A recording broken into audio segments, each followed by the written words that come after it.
পিরোজপুর ১.৫ শতাধিক বছরের পুরনো একটি মহকুমা, যা ১৯৮৬ সালে জেলায় উন্নীত হয়। তবে জেলার বেশিরভাগ সরকারি ভবনই পুরনো রয়ে গেছে, যার উল্লেখযোগ্য অংশই ঝুঁকিপূর্ণ।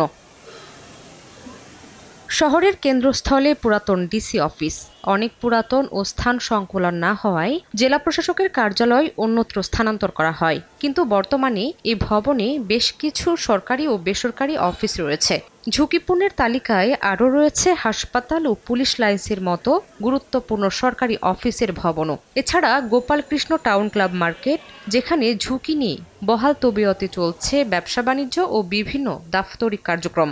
ভাঙ্গে পড়বে এরকম সম্ভাবনা এখানে আসলে আমাদের মনের ভিতরে ভয় থাকে। অদ্য পর্যন্ত কোনো সিটির কোনো উত্তর পাচ্ছি না, কোনো রিপেয়ারিং হচ্ছে না। কালেক্টরেট ভবনে একটি স্কুল পরিচালিত হচ্ছে এবং সেটি ঝুঁকির মধ্য দিয়ে হচ্ছে। গণপূর্ত অধিদপ্তর বলছে, মেরামতে ঝুঁকিমুক্ত করা সম্ভব ভবনগুলোর ব্যাপারে উদ্যোগ নেওয়া হয়েছে, আর বাকি ঝুঁকিপূর্ণ ভবন থেকে বিভিন্ন দফতর অপসারণের প্রক্রিয়া চলছে। আমরা নির্মাণ করেছি এরকম 17টি ভবন।